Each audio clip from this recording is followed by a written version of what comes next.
ಅಮ್ಮ ಅಮ್ಮ ನಾವು ಮರಳಿ ಬಂದಿದ್ದೇವೆ.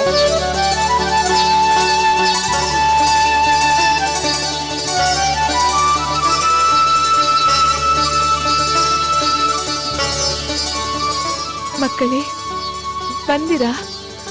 ನನ್ನ ಮಮತೆಯ ಕುಡಿಗಳೇ, ಬಂದಿರಾ?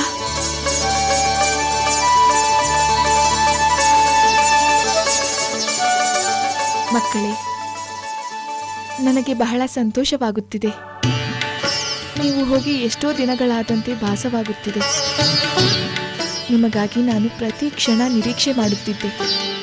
ಸಮಯಕ್ಕೆ ಸರಿಯಾಗಿ ನಿದ್ರೆ ಆಹಾರಗಳಿಲ್ಲದೆ ನೀವು ಸೊರಗಿ ಹೋದಂತಿದೆ. ಇಲ್ಲಮ್ಮ, ನಮಗೆ ಯಾವ ತೊಂದರೆಯೂ ಉಂಟಾಗಲಿಲ್ಲ. ಎಲ್ಲಾ ಕಡೆ ನಮಗೆ ಆಹಾರ ಮತ್ತು ವಿಶ್ರಾಂತಿಗೆ ಯಾವ ಅಡ್ಡಿಯೂ ಉಂಟಾಗಲಿಲ್ಲ. ಹೌದಮ್ಮ, ನಾವು ಹೇಗೆ ಹೋದೆವೋ ಹಾಗೆ ಕ್ಷೇಮವಾಗಿ ಹಿಂದಿರುಗಿದ್ದೇವೆ. ನಾವಿಲ್ಲವೆಂದು ನೀನು ಚಿಂತಿಸುತ್ತಿರುವೆ ಎಂದು ನಮಗೆ ಗೊತ್ತಿತ್ತು. ಹೌದಮ್ಮ, ನೀನೇ ಹೆಚ್ಚು ಸೊರಗಿರುವಂತೆ ಕಾಣುತ್ತಿದೆ. ಇಲ್ಲ ಮಕ್ಕಳೇ, ನನಗೇನಾಗಿದೆ? ನಾನು ಚೆನ್ನಾಗಿಯೇ ಇದ್ದೇನೆ. ನಾವು ಸದಾ ನಿನ್ನನ್ನು, ನಿನ್ನ ವಾತ್ಸಲ್ಯವನ್ನು ನೆನಪು ಮಾಡಿಕೊಳ್ಳುತ್ತಿದ್ದೆವು. ಗುರುಗಳ ಆಶೀರ್ವಾದದಿಂದ ನೀವು ಕ್ಷೇಮವಾಗಿ ಹಿಂದಿರುಗಿ ಬಂದಿರಲ್ಲ, ಅಷ್ಟೇ ಸಾಕು. ನೀವು ನಿಮ್ಮ ಗಾಯನದಿಂದ ಎಲ್ಲರನ್ನೂ ಸಂತೋಷಪಡಿಸಿದ ವಿಷಯವನ್ನು ಗುರುಗಳಿಂದ ಕೇಳಿ ತಿಳಿದು ನಾನು ಸಂತೋಷಗೊಂಡೆ. ಮಕ್ಕಳೇ, ಅದನ್ನೆಲ್ಲ ನಿಮ್ಮಿಂದಲೇ ಕೇಳುವ ಆಸೆ. ಗುರುಗಳ ಮಾತು ನಿಜ. ನಮ್ಮ ಗಾಯನವನ್ನು ಪ್ರತಿಯೊಬ್ಬರೂ ಮೆಚ್ಚಿ ಪ್ರಶಂಸಿಸುತ್ತಿದ್ದರು.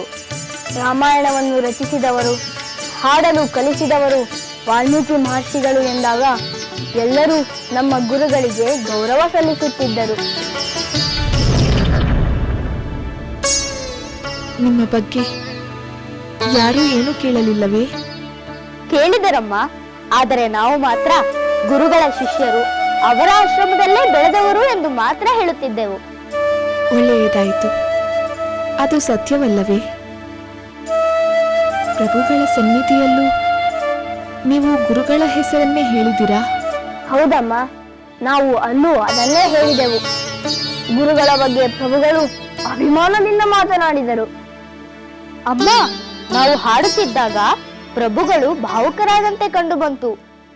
ಸ್ವಲ್ಪ ಹೊತ್ತು ಕೇಳಿ ಭಾವುಕರಾಗಿ ಮೆಚ್ಚಿ ನುಡಿದು ಹಾಡುವುದನ್ನು ಮುಂದುವರಿಸುವಂತೆ ಹೇಳಿ ಹೊರಟು ಹೋದರು. ಹೌದಮ್ಮ, ಅದಕ್ಕೆ ಏನು ಕಾರಣವೆಂದು ನಮಗೆ ಅರ್ಥವಾಗಲಿಲ್ಲ. ಮಕ್ಕಳೇ, ಪ್ರಭುಗಳ ಮನಸ್ಸು ಬಹಳ ಮೃದು, ಉದಾರವಾದುದು. ಅದಕ್ಕೆ ಅವರು ಭಾವುಕರಾಗಿರಬೇಕು. ನೀವು ಅವರಿಗೆ ನಮಸ್ಕರಿಸಿ ಆಶೀರ್ವಾದ ಪಡೆದಿರಿ ತಾನೆ? ಹೌದಮ್ಮ, ಅವರನ್ನು ಕಂಡ ಕೂಡಲೇ ನಾವು ಮಾಡಿದ ಮೊದಲ ಕೆಲಸ ಅದೇ. ಒಳ್ಳೆಯದಾಯಿತು. ಪ್ರಭುಗಳ ಅನುಗ್ರಹ ಆಶೀರ್ವಾದ ಸದಾ ನಿಮ್ಮನ್ನು ಕಾಯುತ್ತದೆ.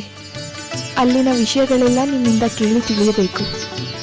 ಮೊದಲು ಭೋಜನವನ್ನು ಮಾಡಿ ವಿಶ್ರಾಂತಿ ಪಡೆಯಿರಿ. ನಂತರ ನಿಧಾನವಾಗಿ ಎಲ್ಲವನ್ನೂ ಹೇಳುವಿರಂತೆ. ಹಾಗೇ ಆಗಲಮ್ಮ. ಶುಭವಾಗಲಿ.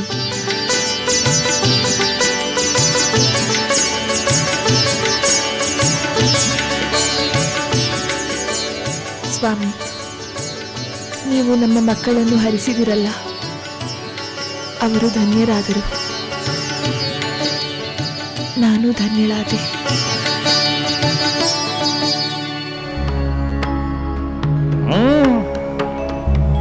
ಒಬ್ಬ ಪ್ರಳಯ ರುದ್ರ, ಮತ್ತೊಬ್ಬ ಮಹಾಪರಾಕ್ರಮಿ ಶ್ರೀರಾಮನ ಸೋದರ.